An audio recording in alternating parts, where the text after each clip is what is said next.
Welcome to today's episode of the Stop Doing Stupid Stuff podcast with your hosts, Tim Keefe and Andreas Wieman. In this episode, they bantered about the important role of humor in the workplace. Known for their engaging and often humorous insights, Tim and Andreas will discuss how a bit of well-placed humor can make a big difference in the office. They'll highlight key points from influential articles, including A Little Humor Goes a Long Way from the London Business School, and share practical tips from experts like Simon Sinek. This episode is packed with strategies to help leaders improve team dynamics and boost workplace morale. Tune in to learn how adding humor to your workday can transform your team's experience and why this is a conversation you won't want to miss.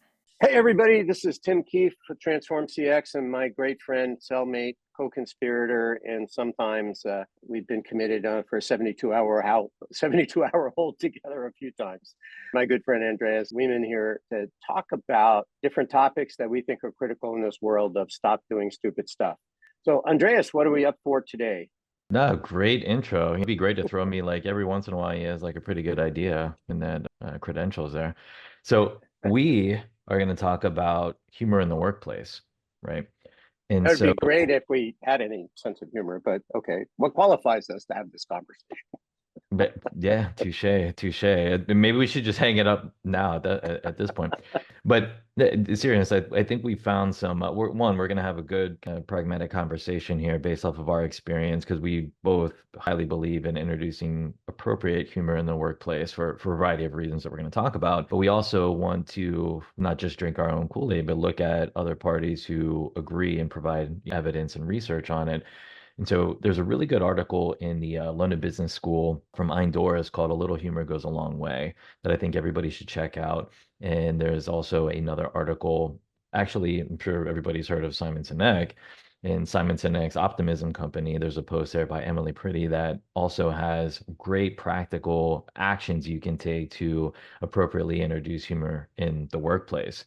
So I think with that, we'll hit on a couple of points in each of those articles, along with our own, historical actions that we've taken. But I mean, what are your initial thoughts, Tim, on some advice for our listeners?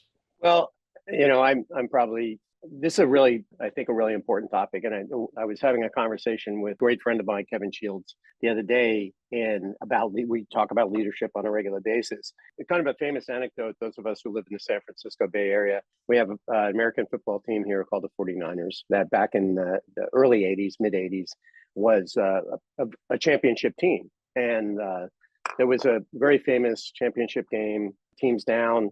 They have to score to win. There's less than 2 minutes left to play. They're all in the huddle. This is like, it's this or either score or go home. And they got a long ways to go.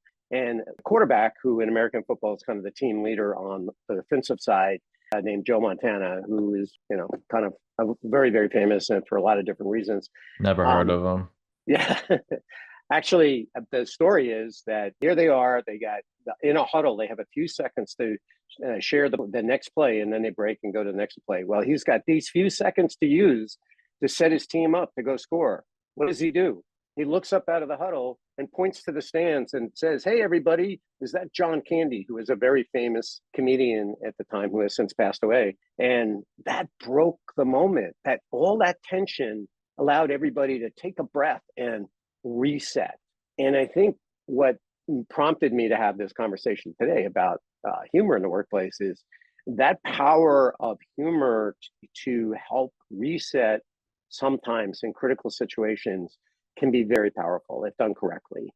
But humor is my other great analogy, right?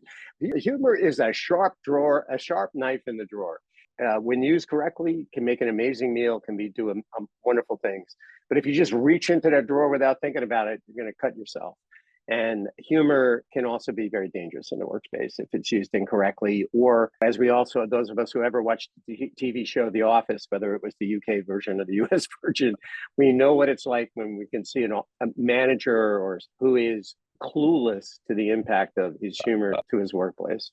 Yes, we're both pretty huge fans of both the OG version and the US version. And it's like sound advice. In fact, the London Business School article actually really hits on the appropriateness and some of the, I would say there's the few examples that say Look, just because you're in a position of prominence or authority or leadership, be cognizant of that fact and don't just do it because you can, because you're the, quote unquote boss. Make sure you're reading the room, make sure you're being, whether it's culturally or otherwise, what are the jokes that you're making? And like, look, I think you and I would both agree, which is very rare. We both agree that good leaders should be room readers, should be able to look at individuals, not just groups and units, and only looking at the numbers, but looking at the individuals that produce those outcomes and figuring out what can I do to psychologically motivate these individuals and their teams to produce the best outcomes. Now, I would say there's a lot of leadership that there's empirical data that shows the that's untrue, but I like to think that that's true, and I think hopefully some of our podcasts are giving roadmaps and clues on how to get back to that. It was a lot easier in when you all be in a room, right? You can walk in and you can read body language and you can see how people are reacting to you as who's presenting, or your engagement with the group. And you have to be careful. I probably have done as much damage sometimes with humor as benefit, I think. But you have to be very careful, right? You first off have to know who's in the room. You don't want to do anything that could be culturally insensitive or inappropriate. And of course, the room now can be quite large, right? You could have people from multiple continents and on a call. And again, I think being respectful or acknowledging the other people's culture and awareness of where they are. For example, in March, we have Ramadan coming up. And those of us who will be working with people that may be practicing Muslims, you have to be aware that during that month, people can sometimes get a little cranky, particularly towards the latter part of Ramadan. And, you should be aware of that. And maybe somebody who's normally jovial and easygoing might not be that same way during that period of time. And the other thing, too, is be very cautious of teasing other people on a call. It may come across, if you're the boss, everybody goes, Tim made it funny. And behind the scenes, they're all going, Tim just totally made, Andreas look like a fool. And why did he do that? There was no reason for doing that other than to get a laugh. Well, yeah, that's a big miss, because that'll come back and haunt you as a Yeah. manager. No, agreed. And I think that's the cool side of Emily Pretty's article of what are some actions that you can take that are just very practical, but start, I would say, kind of like breaking the ice and easing leaders in who maybe aren't comfortable with using humor and are very, rigid and structured. But opening up, it actually will be a mechanism to learn more about your people so you can connect with them at a more authentic level rather than just being the boss and being rigid and decisive and any other adjective you can throw out there for supposed leadership pedestals that people are placed on. But there's really three tips that Emily gives that I think are really, really pragmatic. One, aim for smiles, not laughs. So Mhm. what can you say that is just going to make the team smile? And like, look, even if you're listening to this podcast, you can't see us. Are we making you smile? And I think, based off of our impressions and based off of the interaction we have, then I'm going to use that as a gauge. I can't physically see everyone, but I'm going to find some measurement to, if Mhm. I can't physically observe, I'm going to find another way. And so I think leaders should be able to do that too. They shouldn't, the generational kind of divide that I think we're seeing right now, or maybe divide is not the right adjective, but the generational mix, that sounds way more positive. The generational mix we see in the workplace is you have, baby boomers and Gen Xers like ourselves are, still in prominent kind of leadership roles, but you have millennials, Gen Y, Gen Z, and latter shifting. And we're going from analog first to an analog digital mix to digital first. And a lot of the frontline workers that are looking for observation, they have a lot of theoretical training now, whether it's from school or otherwise, but they're Mhm. looking for more direction. And I think it's in a space where a lot of folks maybe aren't as digital first as the new generations are, but that's what they're looking for. They're looking for podcasts. They're not looking for memos, as an example. And so what can leaders do to kind of break that ice and start, making that divide less and less slowly but surely? Yep. And I think humor is a great way to be able to do that so you can start making authentic connections with your people. And there's symbiotic benefits out of that. Leadership gets to learn their people more, learn what motivates them, and what just the engagement itself, I think, is tremendous. What was the Gallup engagement survey, Tim, was like 30% of the people. Yeah, globally, 30% Yeah. population felt that they were engaged in the work they did, and which is terrifying, right? You Yeah. think about that. If you're, let's say you're in a meeting and you get 10 people, seven of those people are, they may be present physically, but they're probably not present mentally, and they're probably in their head working on their side gig. And this has become, I hate to say it, the norm. And yet when we can be with groups that we see that are highly engaged, it's pretty fascinating difference. People are communicating more effectively. People are doing the things that companies say return to office automatically does, which I don't believe it does. Isn't But true. it's this concept of, hey, I feel absolutely comfortable that, I can reach, I don't need to work through a chain of command. I can engage with my peers. I can get outside the box. And it's okay to be outside the box. And maybe if it's even okay, we talk through something that went wrong. And this is where, again, a leader can really make a difference. Like, how do you want to learn as a group? Do you want to learn by, pulling somebody out of the crowd and making an example of them and tarring and, riding them out of town on a rail? Well, that makes everybody feel good. Like, oh, look, it was Bob's fault. But the reality is, Well, it's not going to help no, engagement. They're not going to feel like, oh my God, look what just happened to Tim. Let me go engage with Tim's boss who just did that publicly. Exactly. If anything, it's going to cause people to disengage, and they'll start Yep. looking for other things to do rather than, why not Tim as the leader kind of take that on himself? If anybody's to blame, it should always be, where does the buck stop, right? I really believe in that. Yep. And, if want to learn from, we talk about falling forward, we talk about, all of this stuff, but how many companies really demonstrate that? And somebody is comfortable enough to poke fun at themselves in leadership, boy, that can be a really terrifying moment, because particularly young leaders are like, but if I start making fun of myself, are they going to lose respect for me? And again, I think it depends on how you do it and the Right. way you do it. And I like to think that if I can use my own experiences, maybe where there was a funny outcome or the outcome was, oops, holy crap, but it's on me as teaching moments for the team, or an example where, I made a mistake. Like, anybody who says they've never made a mistake is making a mistake, Full of right? it. Like, Yeah. we all do. We make big ones and little ones all the time. The question is, how do we learn from them? How do we recover from them? How do we work together to do this?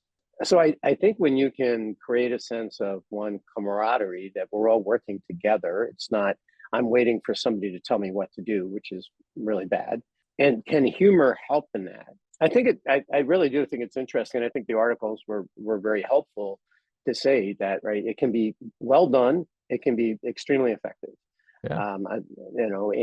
But I also think that poorly done, it can be incredibly disruptive. So I think people sometimes they need to be, if you're going to do this, you got to be really open to feedback, and you've got to make that clear to people. Well, yeah, leaders are always open to feedback, right? Especially critiquing from subordinates. They're really so yeah, Yeah. We see it be in the open. headlines all day. Everybody's willing to take responsibility for something. Yeah, exactly. Be open to feedback from your people, especially people that probably generate the revenue for your company or organization. Well, Concept. and What a that, concept. well, it takes me back to there's another topic out there that is, again, has come and gone in popularity, but it used to be a big thing with these 360-degree feedback. That as a supervisor, it's not just you writing performance reviews for the people that work for you, but the idea that your people are writing performance reviews on you. And again, organizations, a lot of leaders feel very uncomfortable with that, right? Because, oh, what are they going to, nobody's going to like me. They're going to say bad things about me. And that may be true, but I think the fact that you're asking, number one, it can be very powerful. Right. And number two, I think it's even more important if you turn around and take that feedback and review it with your team. Maybe, hopefully, it's done in a a way timely manner. Well, and timely. And for example, let's say I did a 360 review last year with my team. And what they did is actually one of our directors actually did a bunch of interviews, did focus groups with the team about me, which was, okay. I mean, I had my moments of terror about it. And then she sat down with me and gave me the feedback and made sure that, it was anonymous, so that people could feel that they could say comfortable with saying what they felt. And she would be, the voice of the message. which again, that takes a certain amount of courage for somebody in an organization to be the one willing to go to the boss with things he may not want to hear about himself. Yeah, I And there would, no. Well, what's that?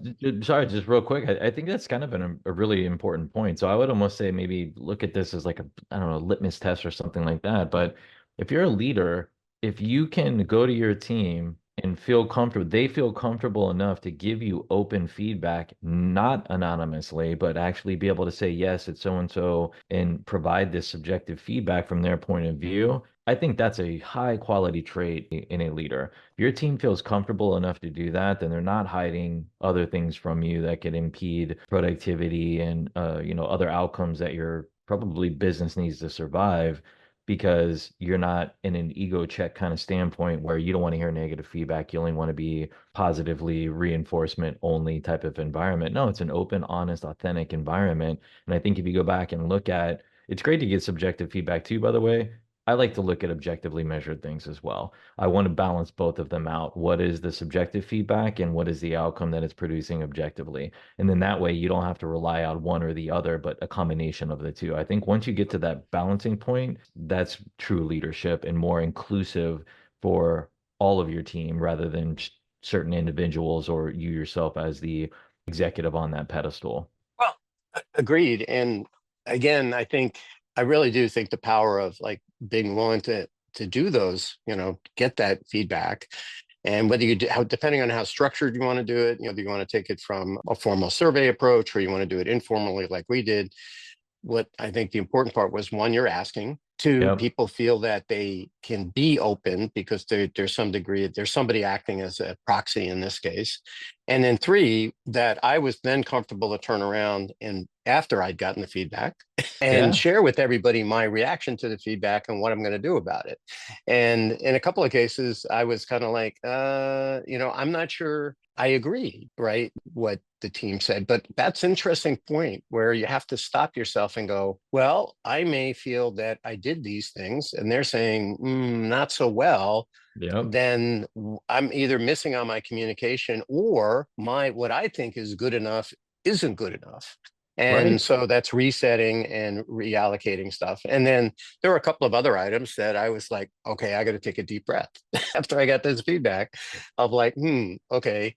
And then you're in the position of either I could ignore it and do nothing, which is so negative and so detrimental to the team, because if you've taken them this far and you just act like nothing happened, you're just telling them that their voice doesn't matter. Right. But if you can find it, and this is a place where I think humor could be very interesting to say, I'm going to use this feedback and, I can use it to help point back to myself and that then makes you more approachable to people as well. Because if you're willing to poke fun at yourself, so to speak, or, acknowledge your own flaws and what you're doing about them, God, that makes you a lot more approachable than the closed door at the end of the corridor, right? Yeah. No, agreed. I mean, it's like, what is the engagement statistic we threw out there? Most of the 30. people in the world Yep. feel disengaged, right? Yep. So what is an easier kind of more authentic inroad that allows for more engagement? And I think you just kind of gave the recipe right there. And, Emily, again, I want to give her credit for this. Please check out her article and we'll post it when we post this podcast. But aim for smiles, not laughs, right? Use self-deprecating humor, which is what Tim was hitting on. So that way you're not poking fun at anybody else. You're kind of poking fun at yourself in a subtle way that makes you more authentic and more, it humanizes you. And know your audience. Make sure you're not going to say the wrong thing that people are immediately going to put up guards or be offended from. The whole point is, how can you, like your Joe Montana example with John Candy, how can you reduce levels of anxiety when they're high? Because I would argue a lot of anxiety levels are elevated these days. How can you disarm them? Because when you reduce anxiety, guess what? You make better decisions. There's scientific proof out there that we could probably link to later on. But reduce anxiety levels, make better decisions. But you're also opening up that camaraderie. You're inviting that camaraderie in, regardless of what your position is in the organization, and you're being more authentic. That is inviting and opening the door to engagement. And I think you're going to be able to go back and one, feel good about it subjectively. Like Tim also said, go source feedback on what people think and feel, and then go look at the outcomes that your company is dependent on surviving from. See if there's a correlation there. That's the easiest way, I think, to at least get started. And I think humor, Tim, to your point, is probably one of the quickest and easiest ways if leaders can step out of their comfort zone and say, yeah, I can be self-deprecating if it's going to make a connection and Well, help productivity. Why not? Well, and sometimes it's interesting we're having some of these discussions ourselves internally. People are getting excited about something that may not be directly a business outcome. For example, we had a year-end event, a virtual year-end event here at Transform CX. And the team put a tremendous amount of effort into creating a 90-minute event where, we acknowledge people and, had some fun, talked about the world, global things, cultural differences, cultural uniquenesses. And that can be another way for, even though it's not directly humor, to give people that like a little bit off the big battle in front of you so that people can reset that, get that accomplishment that maybe could maybe short and sweet and easy to get at. I know I'm kind of rambling here, No, but no, no. That's spot on though, Tim. Like seriously, if we're talking about modern engagement, right? It's not just yep, sending a memo out or doing a survey once a year. And no, yep, you're saying, all right, there was an interactive engagement. Think about that whole year-end event. That was engagement end to end that had a ton of humor that was in it. So I think it's a really important point you just made. Don't think it's just you getting on a Zoom and having everybody, there in a Zoom and say, "Oh yeah, I'm a idiot because I was 5 minutes late." What's uh, it look like? No, it's how can you think of non-traditional ways to do modern engagement? And I don't know, maybe here's an idea. Go talk to your team, engage with them, and say, "Hey, what do you guys think about? Here's an idea." yeah. You know? That can be, again, it's really powerful because you're giving people a voice. And even if the voice is in different areas, right? Like we've talked about, I remember somebody telling me, why are we spending so much time planning the year-end event? And I said, because it makes people excited and it's a clear win, right? And we know that it's going to get people excited and they're going to enjoy it and they're going to be all in. Anyway, I think we're at a really good point to wrap up on this conversation, but at least from my point, I think humor is a really powerful tool. Use carefully. Think about putting yourself in the target before you put anybody else in a target would be my 2 cents on that. But Andreas, what do you think? And we can just say goodbye to everybody after you. Yeah, no, I co-sign with everything you just said, with one very, very small exception. I will put you up there along with myself from a deprecating humor perspective. But no, I think it was a great conversation. Hopefully, the listeners are getting some, practical ways that they can spark ideas that they can figure out. How do you introduce humor in your workplace with you and your teams? And if you need help, hey, there's a couple of guys that can be willing to help out. So reach out and let us know. And there are a lot of people out there who are professionals in this space. It's actually interesting. A gentleman named Steve Agari that I used to work with quite a while ago, but is really interesting in this space. He's also a stand-up comedian, so he's pretty good at testing jokes and stuff. And I just wanted to give him a little quick shout out in this space because he's been doing it for a while pretty effectively. Thanks again, Andreas, as always, and we'll make sure that we quote the authors and the articles that we used in today's session. And please subscribe if you have any comments, good, bad, or indifferent, and any recommendations on future topics. We'd love to hear from you. We have a couple of events coming up this year, and we'll be keeping everybody informed as we move forward. So thanks for being here. Yep. Thanks, everybody.